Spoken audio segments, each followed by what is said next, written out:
जय श्री कृष्णा। आप सभी को पौष मास के शुक्ल पक्ष की पुत्रदा एकादशी की ढेरों शुभकामनाएं। आपने आज एकादशी का व्रत किया है। आज 10 जनवरी 2025 है। आज के दिन आप व्रत कर रहे हैं एकादशी पुत्रदा एकादशी का। अब हम सुनेंगे एकादशी की व्रत कथा जो भगवान श्री कृष्ण महाराज युधिष्ठिर को सुना रहे हैं। यही पुराणों में वर्णित एकमात्र कथा है जिसको पुत्रदा एकादशी के दिन श्रवण करना चाहिए। इस कथा के श्रवण करने मात्र से आपकी सभी इच्छाएं पूरी होती हैं। व्रत की सफलता के लिए कथा का पूर्ण रूपेण सुना जाना आवश्यक है। पहले कथा सुनेंगे, फिर आरती करेंगे, फिर भगवान को भोग लगाएंगे। साथ ही क्योंकि आज के दिन भद्रा भी है तो बताएंगे आपको कि पूजन के लिए सही समय क्या रहेगा, कब आपको पूजन करना चाहिए और भद्रा से किस प्रकार से आप बच सकते हैं, या भद्रा हानिकारक है भी या नहीं। आइए कथा आरंभ करते हैं। आपसे निवेदन है कि कृपया अपने व्रत की सफलता के लिए कमेंट बॉक्स में अवश्य लिखें जय श्री हरि या ओम नमः भगवते वासुदेव। आइए कथा आरंभ करते हैं। आप एकाग्रचित होकर स्थान पर बैठ जाएं और कथा सुनना आरंभ करें। अथ पौष शुक्ला एकादशी व्रत कथायां प्रारंभः। पुत्रदा एकादशी व्रत कथा आरंभ करते हैं।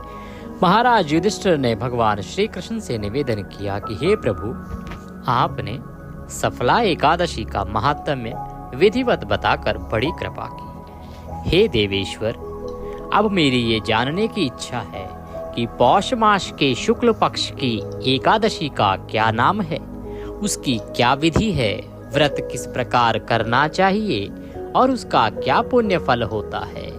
आप कृपया ये बताकर मुझे कृतार्थ करें। साथ ही ये भी बताएं कि इसमें कौन से देवता की पूजा की जाती है। भगवान श्री कृष्ण युधिष्ठिर की बात सुनकर मुस्कुराए और बोले, हे राजन, इस एकादशी का नाम है पुत्रदा एकादशी। इसमें भी नारायण भगवान की ही पूजा की जाती है। इस चर और अचर संसार में पुत्रदा एकादशी के व्रत के समान कोई और दूसरा व्रत नहीं है। इसके पुण्य से मनुष्य तपस्वी, विद्वान और लक्ष्मीवान होता है। अर्थात जो कोई इस व्रत को करता है उसे विद्या आती है, उसे लक्ष्मी की प्राप्ति होती है और भगवान का आशीर्वाद प्राप्त होता है। इसकी मैं एक कथा कहता हूँ, सो तुम ध्यानपूर्वक सुनो। महाराज युधिष्ठिर ने हाथ जोड़कर नमस्कार किया। भगवान श्री कृष्ण कहते हैं कि भद्रावती नामक नगरी में सुकेतुमान नाम का एक राजा राज्य करता था। उसके कोई पुत्र नहीं था। उसकी स्त्री का नाम था सैव्या। वह निपुत्री होने के कारण सदैव चिंतित रहती थी। जब राजा के पितरों को पिंड दिया जाता था तो राजा के पितर भी रो रो कर पिंड लिया करते थे और सोचा करते थे कि इसके बाद हमको कौन पिंड देगा। वे सदा इसी चिंता में मग्न रहते थे कि जैसे ही राजा इस पृथ्वी से जाएगा तो उसे पिंड देने वाला कोई नहीं बचेगा और उन पितरों की तृप्ति कैसे होगी। वो इसी शोक में डूबे रहते थे। राजा को भाई बांधव, धन, हाथी, घोड़े, राज्य और मंत्री, इन सब से किसी भी चीज से कोई संतोष नहीं होता था। राजा के पास सब कुछ था। भाई थे, बंधु थे, मित्र थे, धन थे, हाथी, घोड़े, राज्य, सब कुछ था, परंतु संतोष नहीं था। इसका एकमात्र कारण था पुत्र का न होना। वह सदैव यही विचार करता था कि मेरे मरने के बाद मुझको कौन पिंडदान देगा, मेरा वंश कैसे आगे बढ़ेगा, मेरे राजकाज को कौन संभालेगा। बिना पुत्र के पितरों और देवताओं का ऋण मैं कैसे चुका सकूंगा। राजा का विचार था कि जिस घर में पुत्र ना हो उसमें सदैव ही अंधेरा रहता है, इसलिए मुझे पुत्र की उत्पत्ति के लिए प्रयत्न करना चाहिए। राजा सदा इसी चिंता में लीन रहता था। वो डरा रहता था कि उसकी मुक्ति कैसे होगी, उसकी आत्मा को मुक्ति कैसे मिलेगी। यदि उसके पुत्र नहीं होगा, उसका पिंडदान क्रियाकर्म ठीक प्रकार से नहीं होगा तो उसका जीव कैसे मुक्त होगा, परम धाम की प्राप्ति कैसे करेगा। राजा का विचार था कि जिस मनुष्य ने पुत्र का मुख देखा है वह धन्य है। उसको इस लोक में यश और परलोक में शांति मिलती है, अर्थात उसके दोनों लोक सुधर जाते हैं। पूर्व जन्म के कर्म से ही इस जन्म में पुत्र, धन आदि प्राप्त होते हैं।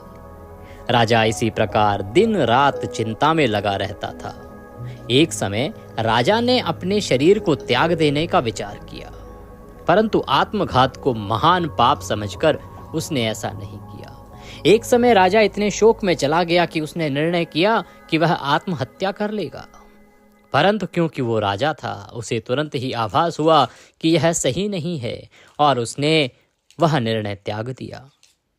एक दिन राजा ऐसा ही विचार करता हुआ अपने घोड़े पर चढ़कर वन को चल दिया और पक्षियों व वृक्षों को देखने लगा। उसने देखा कि वन में मृग, व्याघ्र, सुअर, सिंह, बंदर, सर्प आदि सब भ्रमण कर रहे हैं। हाथी अपने बच्चों और हथनियों के बीच में घूम रहा है। इस वन में कहीं तो गीदड़ अपने कर्कश स्वर में बोल रहे हैं, कहीं उल्लू ध्वनि कर रहे हैं। वन के दृश्यों को देखकर राजा सोच विचार में लग गया। इसी प्रकार सोचते विचारते और वन में घूमते घूमते दिन के 2 पहर बीत गए। वह सोचने लगा कि मैंने कई यज्ञ किए, ब्राह्मणों को स्वादिष्ट भोजन कराया, ब्राह्मणों को सदा दक्षिणा आदि देके तृप्त किया, फिर भी मुझको ये दुख क्यों प्राप्त हुआ है? मैंने ऐसा कौन सा कर्म किया है जिसके कारण मुझे संतान उत्पन्न नहीं हुई है, जिसके कारण मुझे पुत्र प्राप्त नहीं हो रहा है? दिन का बहुत समय बीत जाने के बाद राजा को प्यास सताने लगी। राजा प्यास के मारे अत्यंत दुखी हो गया और पानी की तलाश में इधर उधर फिरने लगा। थोड़ी दूर जाने पर राजा ने एक सरोवर को देखा। उस सरोवर में कमल खिले थे तथा सारस, हंस, मगरमच्छ आदि विहार कर रहे थे। उस सरोवर के चारों तरफ मुनियों के आश्रम बने हुए थे। उस समय राजा के दाहिने अंग फड़कने लगे। राजा शुभ शकुन समझकर घोड़े से उतरकर उस सरोवर के किनारे गया। वहां उसने मुनियों को देखा तो मुनियों के पास जाकर दंडवत की और दंडवत करके उनके सामने बैठ गया। राजा को देखकर मुनियों ने कहा कि हे राजन, हम तुमसे अत्यंत प्रसन्न हैं। तुम अपनी प्रजा का पुत्रवत पालन करते हो, तुम अपनी प्रजा का सदा ख्याल रखते हो, इसीलिए हम तुमसे प्रसन्न हैं। तुम्हारी क्या इच्छा है सो कहो। राजा ने उनसे पूछा कि महाराज, आप कौन हैं और किस लिए यहाँ आए हैं, सो कहिए। मुनि बोले, हे राजन, आज संतान देने वाली पुत्रदा एकादशी है। हम लोग विश्वदेव हैं और इस सरोवर पर स्नान करने के लिए आए हैं। इस पर राजा कहने लगा कि हे महाराज, मेरे भी कोई संतान नहीं है। यदि आप मुझ पर प्रसन्न हैं तो एक पुत्र का वरदान दीजिए। मुनि बोले, हे राजन, आज पुत्रदा एकादशी है, आप इसका व्रत करें। भगवान की कृपा से आपको अवश्य ही पुत्र प्राप्त होगा। तभी राजन प्रसन्न होकर हाथ जोड़ के बोले, हे मुनि श्रेष्ठ, आप मुझे कृपया इस व्रत का नियम, पूजन और कथा बताने का कष्ट करें। मैं आपके कहे अनुसार अवश्य ही व्रत व पूजन करूंगा। ऋषि प्रसन्न होकर राजा को एकादशी के व्रत का पूजन विधान बताते हैं, कथा बताते हैं।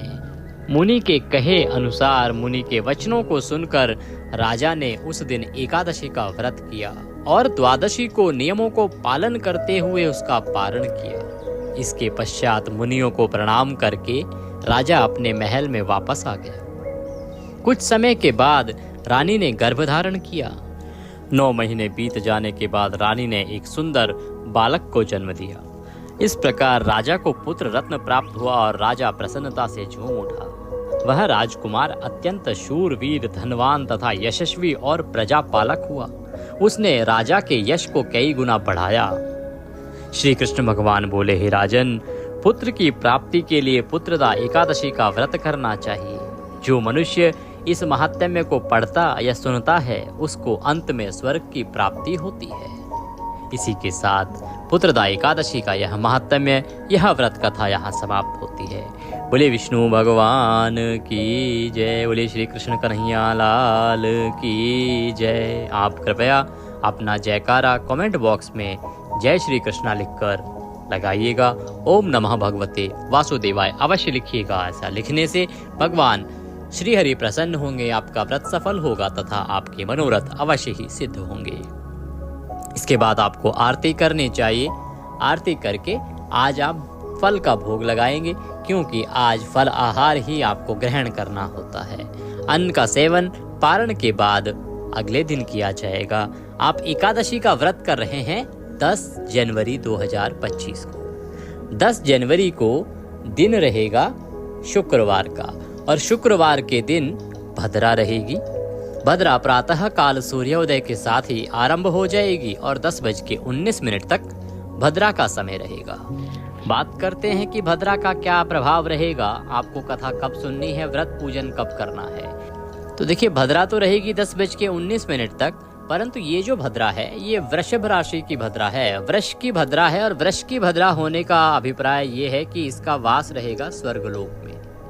और स्वर्गलोक की जो भद्रा होती है वो अनिष्टकारी नहीं होती, अर्थात आपके लिए हानिकारक या दुष्प्रभाव लेके नहीं आती है। इसीलिए इस भद्रा से न डरने की आवश्यकता है, न घबराने की आवश्यकता है। आप अपने समय अनुसार पूजन व व्रत कर सकते हैं, कथा श्रवण कर सकते हैं। कथा सुनने के बाद आरती करके भोग लगाइएगा। नियमों का पालन करते हुए दिन को व्यतीत कीजिएगा। अब बता देते हैं आपको कि पारण कब करना है, क्योंकि पारण जो है ना वो एक महत्वपूर्ण प्रक्रिया है, और पारण के बिना यदि पारण सही प्रकार से ना किया जाए तो व्रत का पुण्य फल प्राप्त नहीं होता है। व्रत खंडित होता है यदि पारण हरिवासर के समय में कर दिया जाए, अर्थात द्वादशी तिथि जब आरंभ होती है ना तो उसके 5.5 घंटे का समय हरिवासर का समय होता है। उस समय में भी आपको व्रत ही करना चाहिए। व्रत का पारण सदैव हरिवासर का समय समाप्त होने के बाद किया जाना चाहिए। इसका विशेष रूप से ध्यान रखा जाना आवश्यक है। इसीलिए आपके लिए प्रत्येक एकादशी पर हम पारण विशेष वीडियो लेके आते हैं, जिसे आपको अवश्य ही देखना चाहिए, जिसमें विस्तृत पारण विधि बताई जाती है। बात करें कि इस एकादशी का पारण आप किस प्रकार से करेंगे, तो सूर्योदय से पहले आप उठ जाएं, स्नान आदि करके भगवान श्री हरि का पंचोपचार से पूजन करेंगे। पूजन करके नैवेद्य आदि अर्पित करके भगवान को पीले चावल का भोग लगाइएगा। यदि आप पुत्र प्राप्ति के लिए व्रत कर रहे हैं तो आपको केसर युक्त खीर का भोग भगवान को लगाना चाहिए। पारण में आप सात्विक भोजन घर में बनाकर उसका भी भोग लगा सकते हैं, परंतु जब भी भोग लगाएं तो भोग की थाली में तुलसी का पत्ता अवश्य रखें। बिना तुलसी दल के भगवान श्री हरि भोग स्वीकार नहीं करते हैं। भगवान से प्रेम पूर्वक भोजन का निवेदन करें, भोग लगाएं। इसके बाद किसी ब्राह्मण को भोजन कराएं, दान दक्षिणा आदि देके विदा करें। पारण के लिए जब बैठेंगे तो मंत्र बोलेंगे ओम नमः भगवते वासुदेवाय। 5 बार मंत्र बोलिएगा, मुंह में तुलसी का पत्ता रखिएगा, व्रत का पारण कीजिए। तदुपरांत आप अन्न ग्रहण कर सकते हैं, चावल भी आज के दिन खाए जा सकते हैं। बात करते हैं कि पारण का समय क्या रहेगा। पारण का जो नियम है वो कहता है कि पारण व्रत के अगले दिन द्वादशी तिथि में किया जाता है, सूर्योदय के बाद किया जाता है, और हरिवासर का समय जो है उसको निकल जाने के बाद किया जाता है। इन नियमों को आधार बनाते हुए पारण के लिए शुभ समय रहेगा सुबह 7:15 से और 8:21 तक 11 जनवरी को। इस समय में आप पारण कीजिएगा, भगवान अवश्य ही आपका व्रत सफल बनाएंगे और आपके सभी मनोरथ सिद्ध होंगे। वीडियो अच्छा लगे तो उसे लाइक अवश्य कीजिएगा। कमेंट बॉक्स में अवश्य लिखिएगा ओम नमः भगवते वासुदेवाय या जय श्री हरि। आपके सभी मनोरथ, आपकी सभी मनोकामनाएं भगवान अवश्य पूरा करेंगे। चैनल पर नए हैं तो सब्सक्राइब कर लीजिए, क्योंकि यह ज्योतिष संस्थान का चैनल है। इस पर जो भी जानकारी दी जाती है वो ज्योतिष शास्त्र और पंचांग पर आधारित होती है। इधर उधर से उठाकर कोई भी मनगढ़ंत तरीके से कुछ बात नहीं बोली जाती है। भगवान सब पर कृपा करें। जय श्री कृष्ण।